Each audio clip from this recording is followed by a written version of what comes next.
প্রিয় শিক্ষার্থীরা, Paschimbanga public service কমিশনের তরফ থেকে পিএসসি মিসলেনিয়াস রিক্রুটমেন্টের ফুল ডিটেল নোটিফিকেশন রিলিজ করেছে। Syllabus, vacancies, age, qualification in ডিটেলে একটা ভিডিওতে বলে দেব।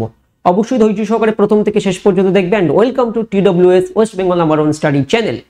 সবার প্রথমে দেখো, পাবলিক সার্ভিস কমিশন ওয়েস্ট বেঙ্গলের অফিসিয়াল ওয়েবসাইটে কিন্তু তোমাদেরকে আবেদন করতে হবে, তোমরা যারা আবেদন করতে চাইবে।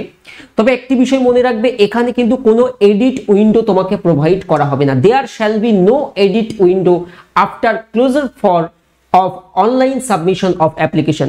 অনলাইনে আবেদন জমা দেওয়ার পরে আর কিন্তু কোনো এডিট উইন্ডো থাকছে না। সুতরাং খুবই কেয়ারফুল হতে হবে, সতর্ক হতে হবে, তাড়াহুড়ো করা যাবে না আবেদন প্রক্রিয়ার সময়, তাহলে পরে গিয়ে সমস্যা হবে। এটা একটা প্রথম বিষয়। সেকেন্ড বিষয় হচ্ছে, এই পিএসসি মিসলেনিয়াসটা আসলে কি? পিএসসি মিসলেনিয়াসের মাধ্যমে, এর আগের ভিডিওতেও আমি বলেছিলাম, এই পিএসসি মিসলেনিয়াস এই এক্সামটা WBPSC কন্ডাক্ট করে এবং এর মাধ্যমে বিভিন্ন দপ্তরে কিন্তু নিয়োগ করা হয় অফিসার্স। যেমন এখানে টোটাল তোমরা দেখতে পারবে 18-19টা মতো পোস্টের কথা বলা হচ্ছে। Assistant child development project officer হিসেবে অ্যাপয়েন্ট করা হয়, ডিজাস্টার ম্যানেজমেন্ট অফিসার কিংবা ব্লকে ডিজাস্টার ম্যানেজমেন্ট অফিসার, ব্লকে একজন ইউথ অফিসার থাকেন, সেই ইউথ অফিসার, কিংবা মিউনিসিপ্যালিটিতে ইউথ অফিসার। এরকম করে টোটাল এইগুলো দেখে নেবে যে এখানে যদি তোমার চাকরি হয় তোমার কি পজিশন হবে, সেই সংক্রান্ত বিষয় বোঝা গেল। এরপরে একটা বিষয় আসি যে এই এক্সামটি কটি ধাপে হয়। এই এক্সামটি 3টি ধাপে হয়। প্রথমে তোমরা ফর্ম ফিল আপ করবে, করার পরে তোমাদের একটা ডেট আসবে যেটা হচ্ছে প্রিলিমিনারি এক্সামিনেশনের ডেট, যেটা 200 নম্বরের হয়। সেই প্রিলি নাম্বারটা যোগ হয় না, কিন্তু তোমাকে পাস করতে হবে পরের স্টেপে যাওয়ার জন্য। তাহলে প্রথম স্টেপটা হচ্ছে প্রিলিমিনারি এক্সামিনেশন, যেটা অবজেক্টিভ টাইপ, মানে MCQ প্যাটার্ন। যদি কারোর ফুড এসআই এর ফর্ম ফিল আপ করা থাকে, সে খুব কাজে লেগে গেল, কারণ এই পরীক্ষার প্রিলিমসে অনলি অ্যারিথমেটিক অ্যান্ড জিএস এই দুটো জায়গা থেকে কোশ্চেন থাকে, no English no reasoning. Arithmetic and GS এই দুটো পার্ট থেকে থাকে প্রিলির জন্য। আর ফাইনাল এক্সাম বা যেটাকে আমরা মেন এক্সাম বলি, সেটা কনভেনশনাল টাইপ, অর্থাৎ ডেসক্রিপটিভ পেপার হয়, রিটেন, ওকে, আর তারপরে পার্সোনালিটি টেস্ট। তাহলে ওই ফাইনাল এক্সাম যেটা ডেসক্রিপটিভ হবে সেটা, এবং ইন্টারভিউ বা পার্সোনালিটি টেস্ট, এই দুটো নম্বর মিলে ফাইনাল মেরিট লিস্ট তৈরি হয়।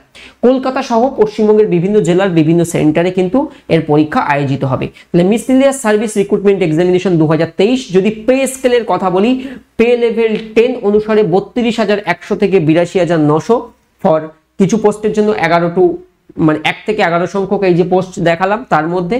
আর যদি আমরা সিরিয়াল নাম্বার 12 থেকে 19 সংখ্যক পোস্টের মধ্যে দেখি, তার পে স্কেল হবে 28,900 থেকে 74,500 পর্যন্ত। Vacancies, the total number of vacancies পরবর্তীতে জানানো হবে, এখনো কোনো ভ্যাকেন্সি ইনিশিয়ালি পিএসসি জানায়নি। এরপরে রিজার্ভেশনের পার্ট গেল। তারপরে কোয়ালিফিকেশন। অনেকে আমার কাছে জানতে চাইছে, স্যার কোয়ালিফিকেশন কি হয়?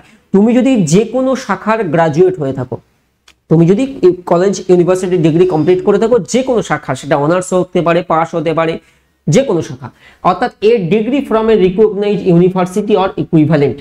এর পাশাপাশি তোমার মধ্যে অ্যাবিলিটি বা দক্ষতা থাকতে হবে to read, write and speak Bengali, Bangla বলতে, পড়তে এবং লেখার দক্ষতা থাকতে হবে। আর যাদের not required for those candidate whose mother tongue is Nepali, তার জন্য নট রিকোয়ার্ড। আচ্ছা, আরেকটা বিষয়, the candidate must fulfil the requisite qualification by the closing date of submission of application. অনেকে যে চাইবে, স্যার আমি রিসেন্টলি পাস আউট হয়েছি বা আমি ফাইনাল ইয়ারে পড়ছি, আমি কি এলিজেবল হব? এটা তুমি স্থির করবে যে যদি এই যে লাস্ট ডেট যেটা বলেছে তার আগে যদি তোমার সার্টিফিকেট ঘরে এসে যায়, তাহলে তুমি এলিজেবল অ্যাপ্লাইয়ের জন্য। সেটাই কিন্তু এখানে বলা হচ্ছে, ক্লোজিং ডেটের আগে কিন্তু তোমার এলিজিবিলিটি ক্রাইটেরিয়াটা ফুলফিল করতে হবে। এজ কি? এজেরও অনেকটা বড় গ্যাপ থাকে এখানে। 20 বছর মিনিমাম, এখানে ন্যূনতম তোমার 20 বছর বয়স হতে হবে। আর 39 বছর ম্যাক্সিমাম।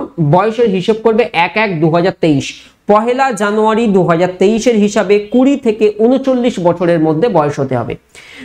এবং মাধ্যমিকের যে অ্যাডমিট বা যে সার্টিফিকেট যেটা হয়, সেই অনুসারেই কিন্তু এজটা ক্যালকুলেট হয়, সেটা কিন্তু বলা থাকে। আচ্ছা, নেক্সট আমরা চলে আসি যে গুরুত্বপূর্ণ পয়েন্টে, এজ লিমিটের রিল্যাক্সেশন। অবশ্যই সেখানে রয়েছে এজ লিমিটের রিল্যাক্সেশন। অন স্ক্রিন তোমরা দেখতে পাবে, SC ST candidate West Bengal 5 বছরের জন্য, ওবিসি নন ক্রিমিনাল সেক্ষেত্রে 3 বছর আর 5 বছর, যেটা যেমন দেওয়া থাকে রিল্যাক্সেশনে। এরপরে আমরা যে গুরুত্বপূর্ণ পয়েন্টে চলে যাচ্ছি, তোমরা পুরো পিডিএফটা আমি অ্যাপেও প্রোভাইড করে দেবো, আমাদের TWS একাডেমি অ্যাপেও তোমরা পেয়ে যাবে, ওকে। এরপরে আমরা সিলেবাসের দিকে এগোই। সিলেবাসটা দেখা জরুরি। আর তোমরা অবশ্যই আবেদন করার আগে নোটিশটা ভালো করে দেখে নেবে, সেটা কিন্তু জরুরি। অনেকে ব্যাচেসের কথা বলবে, দেখো ব্যাচেসের কথা বলতে গেলে সিলেবাস তো একদম ওয়াও সিলেবাস। এই সিলেবাসে আমরা এর আগেও মিসলেনিয়াসের ব্যাচ করেছি। তবে দেখো তোমাদের এই যে প্রিলি হবে 200 নাম্বার, একটু আগে ভাগাভাগিটা বলে দিয়েছি নাম্বারের বিষয়টা, সেটা বুঝে গেছো। তো 200 নাম্বারের প্রিলির জন্য 100টা প্রশ্ন থাকে, 100টা এমসিকিউ থাকে। প্রতিটা এমসিকিউ এর মান 2, 100টা প্রশ্ন ইন্টু 2, এই হলো 200 মার্কসের পরীক্ষা। তো এখানে 150 নাম্বার থাকে তোমার জিএস থেকে, আর অ্যারিথমেটিক থেকে 50 নাম্বার, জিএস আর অ্যারিথমেটিক। দেখো সত্যি বলতে পিএস আমাদের এখন বর্তমানে আমরা অনেকগুলো ব্যাচ চালাচ্ছি, ধরো 7টা ব্যাচ চলছে, এসএসসি, জিডি, ফুড এসআই। তো আমাদের ফুড এসআই যে ব্যাচ আছে তুমি সেটাতে জয়েন করতে পারো। যদি বলো স্যার কিরকম, দেখো এটা তোমার জন্য শুধু প্রিলির জন্য হেল্পফুল হবে, খুব ন্যূনতম প্রাইস আছে, খুব কাজে লাগবে। কিন্তু এটা প্র্যাকটিস, আমি ডিসক্লেমার দিয়ে রাখছি, এটা কিন্তু তুমি যদি ফুড এসআই এর এই ব্যাচটাতে জয়েন করলে তোমার প্রিলির জন্য হেল্প হয়ে যাবে, বাট সেটা কিন্তু প্র্যাকটিস ব্যাচ। আমরা ফুড এসআই এর জন্য ডিটেল ব্যাচ লঞ্চ করিনি। প্র্যাকটিস ব্যাচ মানে কি, আমরা সেখানে এমসিকিউ এন্ড প্রত্যেকটা এমসিকিউ এর ডিটেল এক্সপ্লেনেশন পড়াবো। আর ফাউন্ডেশন ব্যাচ আমাদের অন্য পরীক্ষার জন্য চলছে আপাতত, সেখানে আমরা অধ্যয় ভিত্তিকভাবে করাচ্ছি এবং সেই অনুযায়ী প্রশ্ন উত্তর শেখাচ্ছি।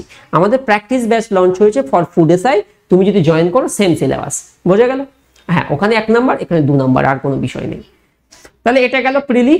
আর মেন এক্সামের 450, আগের ভিডিওতে আমি এই বিষয়ে ডিটেল বলেছিলাম যে 450-এর পুরো ভাগাভাগিটা কি থাকে, আর ইন্টারভিউ হয় 100 নাম্বারের।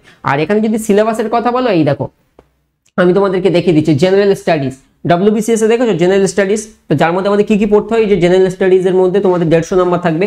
History, geography, polity, economy, current affairs, general science, miscellaneous, static, এই হচ্ছে পার্ট।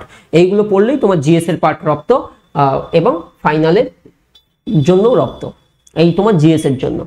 আর ইংলিশের জন্য খুব মেজর একটা রোল প্লে করবে তোমার ইংলিশ, এখানে ডেসক্রিপটিভ থাকবে, ইংলিশ, বেঙ্গলি, এইগুলো মেজর রোল প্লে করবে মেনের জন্য। তো আমরা আপাতত প্রিলির জন্য যে ব্যাচটা চলছে ফুড এসআই, সেটা জয়েন করতে পারো। মেনের জন্য আমরা ব্যাচ নামাই প্রত্যেক বছর, মেনের জন্য আমাদের ডিটেল ব্যাচ হয়, কারণ মেনের জন্য ডেসক্রিপটিভ ব্যাচ, রাইটিং শেখাতে হয়, তো তার ব্যাচ আসবে। আপাতত এই ছিল বলার জন্য। কোনো পয়েন্টে অসুবিধা হলে কমেন্ট করবে তোমরা, আমি ডেফিনেটলি বুঝিয়ে দেবো। আমাদের TWS একাডেমি অ্যাপ প্লে স্টোরে গিয়ে সার্চ করো, সবার প্রথমেই চলে আসবে। সেই অ্যাপের কিন্তু আমরা জব অ্যালার্ট সেকশনের মধ্যে এই যে পরীক্ষা প্রস্তুতি TWS একাডেমি অ্যাপ তোমরা প্লে স্টোর থেকে যদি ইনস্টল করো, জব অ্যালার্ট এই সেকশনের মধ্যে আমি পিডিএফটা আপলোড করে দেবো। আর এর পাশাপাশি পেইড কোর্স সেকশনে গেলে তোমরা ফুড এসআই এর ব্যাচটাও দেখতে পাবে, সেখান থেকে তোমরা জয়েন করতে পারবে। I wish you all the very best, ready to fight for competitive exam. TWS Academy, your gateway to success.